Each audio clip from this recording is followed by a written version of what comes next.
All right, I want to jump right in this week because we got some questions from episode 4, Beats, Boys, and Bars.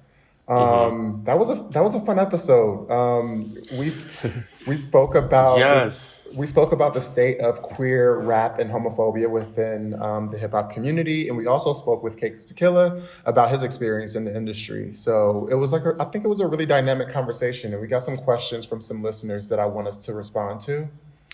So the first one being, you guys spoke about openly queer rappers and heterosexual rappers throughout the episode, but failed to acknowledge down low rappers within the industry.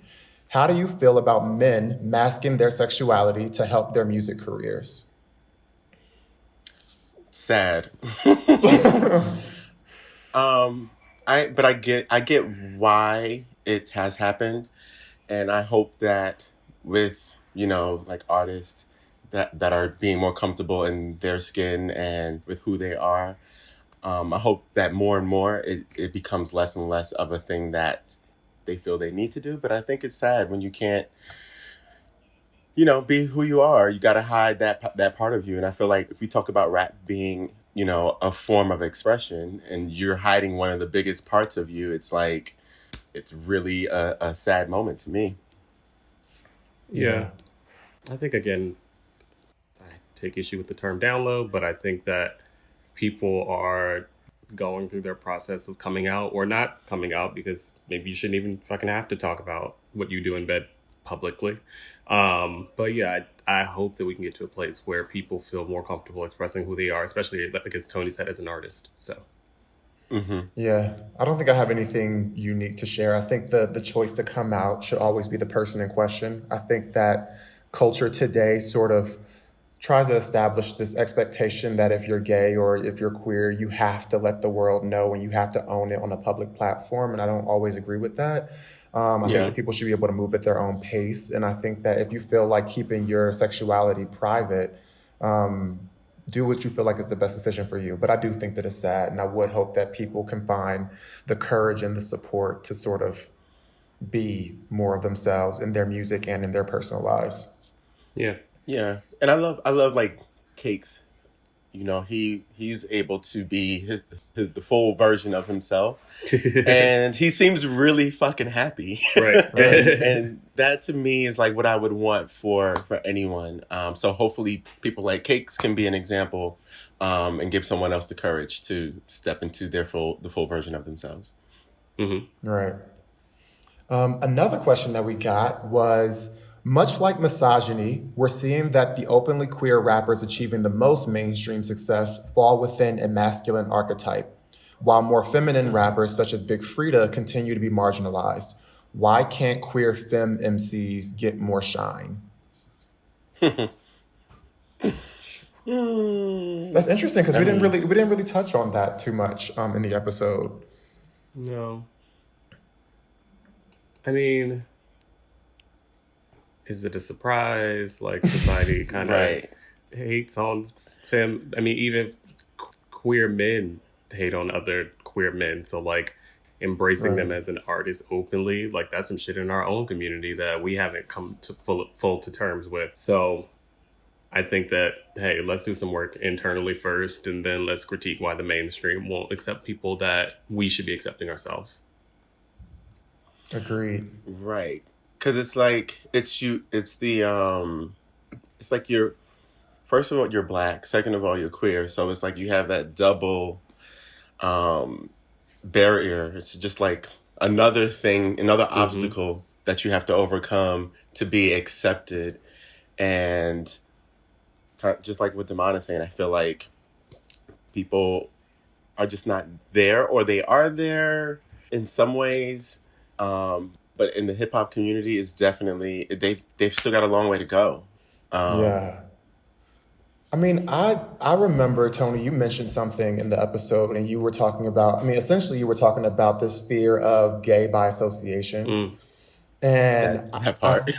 and I think that in the music industry, specifically with rap, I think the way that you get shine is by being endorsed by artists with bigger platforms, and I think that I think the example that comes to mind when I think about like male rappers endorsing queer open rappers is Lil Nas X and Nas. They collaborated and they did a video together where I felt like that felt like support, and that was after he came out.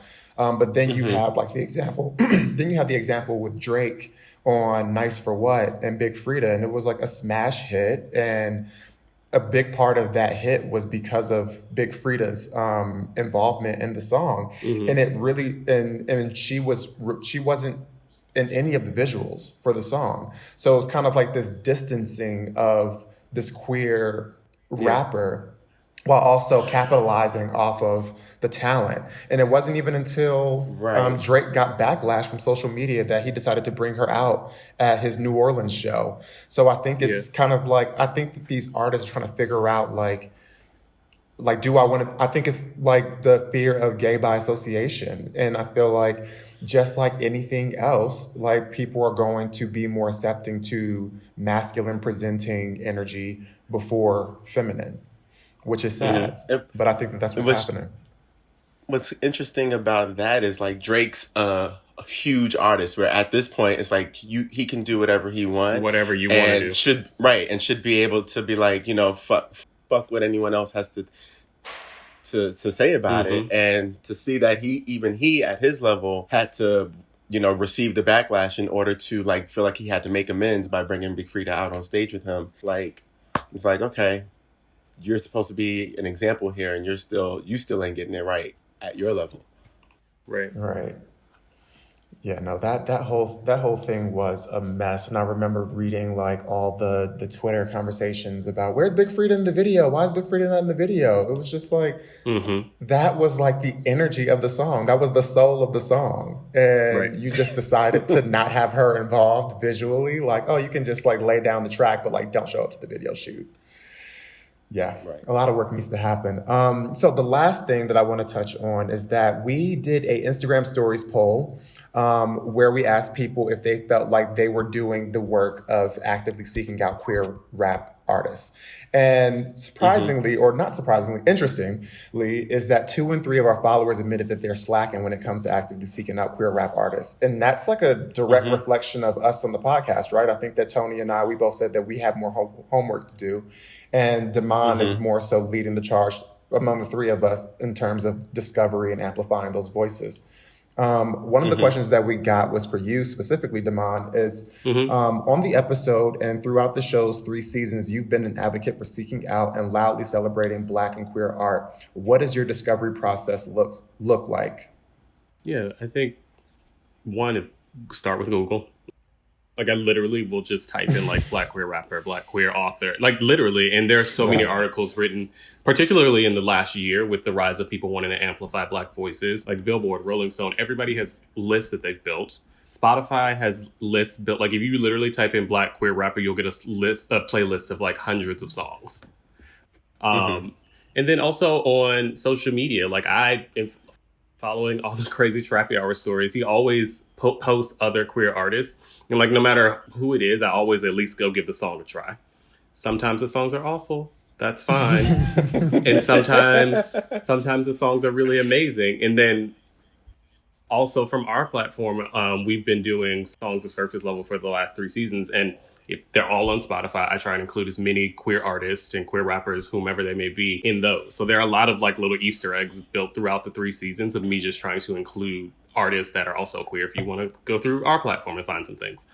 But that's kind of all I have to say. I think that we have to get over the hump of like, oh my God, because it's not packaged, it's so hard to find. It's literally on Beyonce's internet. It takes five seconds. It's like 5 seconds longer to type in queer person versus just clicking the first video on YouTube. So I think that we just have to get out of our heads that it's this big, heavy lift, because it's really not.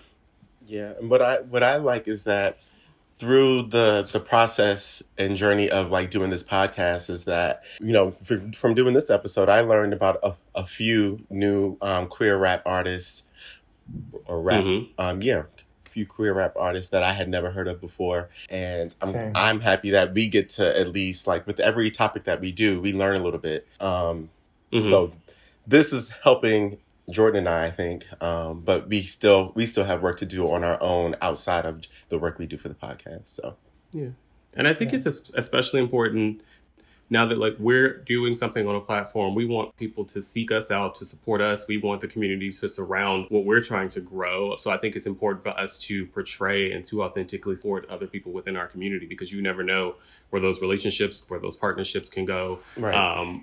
who will go where. So I think we as a community, if we don't support each other, then fucking who?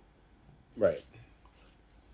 Well, speaking of support, thank you guys for for submitting your questions and tuning into Surface Level Sound Off and supporting our podcast.